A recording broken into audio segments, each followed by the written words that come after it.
Okay then guys, let me run you through this section on Maclaurin's and Taylor's series, or Maclaurin's and Taylor's theorem. There's 40 questions in this section, and Maclaurin series, I'll just show you it here, and then we'll just derive it. Here it is here, it's very easy to remember.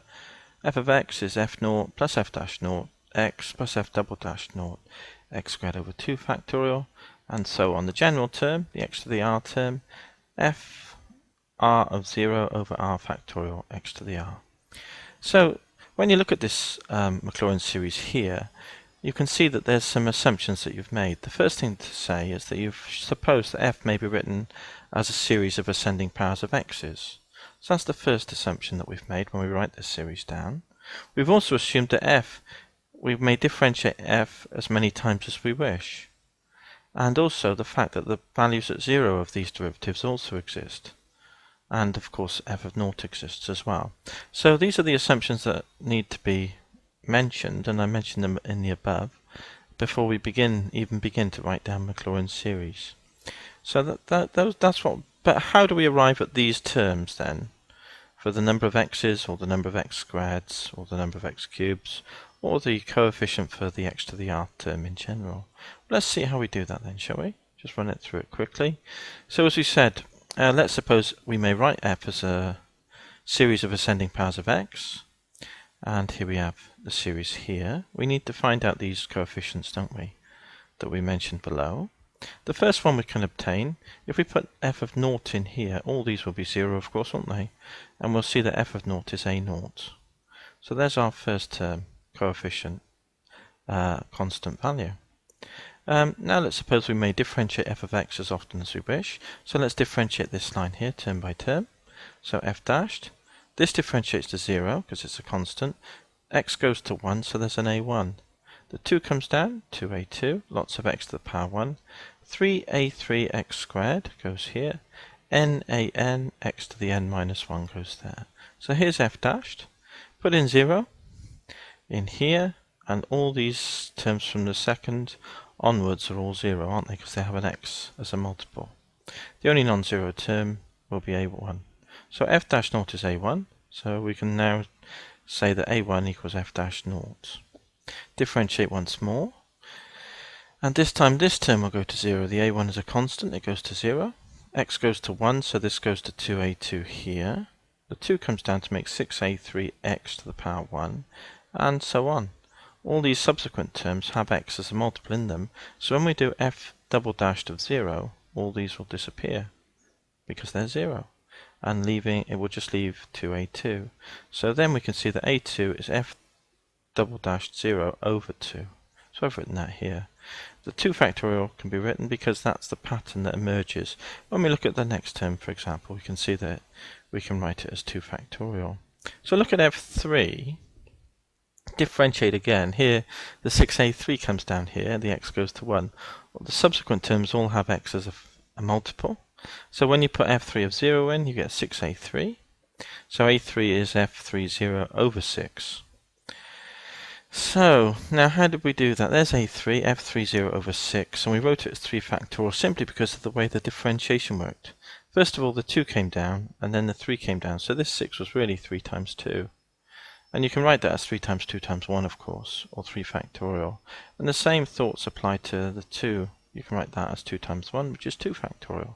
And this is in fact the pattern that emerges. The next term will be 24, which is 4 factorial. So that's the way to write it then. And we can now write down the Maclaurin series. Here it is here. Here's Maclaurin's theorem, or Maclaurin series, and the expansion of f of x as a series of ascending powers of x's. So when we do these problems, it's just a matter of working out the derivatives of the f dashes and putting in the value of zeros. And then we can write out the series. So that's a simple way to derive Maclaurin series for a variety of functions. We have several standard functions that we should memorize a series of, and I've written them here. The cosine and sine, e to the x log of 1 plus and 1 minus.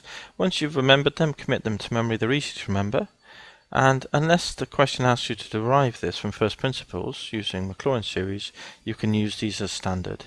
But what's also important is not only that you remember these series, the respective Maclaurin series, but you also remember their valid range values. The sine and cosines are all values. The e to the x is all values. The only trouble is the log. It's between 1 and -1, and you've just got to remember that this flips around. On the 1 plus x, it's on the plus side. On the 1 minus x, it's on the minus side. And you have to write the less than or equal to here and here. So there's log. And that's it. And we've got this power of x here. This is also true for modulus of x less than 1 for any value of n. So as I say, we may quote these unless the derivation is required. So in the first 6 questions or so, we'll derive these functions using Maclaurin series from first principles. So that's what we'll do there, and then we'll look at problems involving these series and find out. What's also important though, find out the series of more complex problems.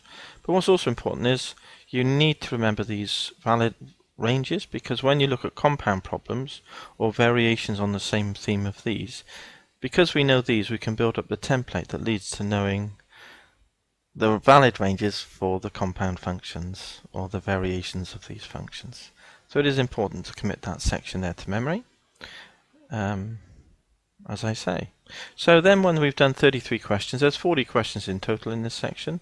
First 33 are on Maclaurin series, then the remainder, 7 of them are on Taylor series, and basically Taylor series is just a more generalized form of Maclaurin series. And we expand, instead of expanding about 0, we expand about the point A in general. And this is the formula we have. Once you've remembered one, you can remember the other. So, because they're very similar in form and structure. So if you put 0 in here for the A, can you see that? If you put 0 in here, and in wherever A occurs, then you can see that this goes straight back to Maclaurin series as Taylor series about x equals 0. Again, we need to make the assumptions that we said at the outset for Maclaurin series. We can differentiate f any number of times. It may be written as a series of ascending powers of x minus a's, and the f of derivatives of f of 0 also equal 0 for any derivative we are required to obtain. Or we can differentiate any number of times. So that's Taylor series then, guys. So all the best in this section. Hope you get on okay with it, and hope you benefit from it. Any feedback's appreciated, of course. Just send us an email, give us a buzz, let us know how you're doing. So hopefully I'll catch you again in another worksheet, and as I say, all the best. Cheers!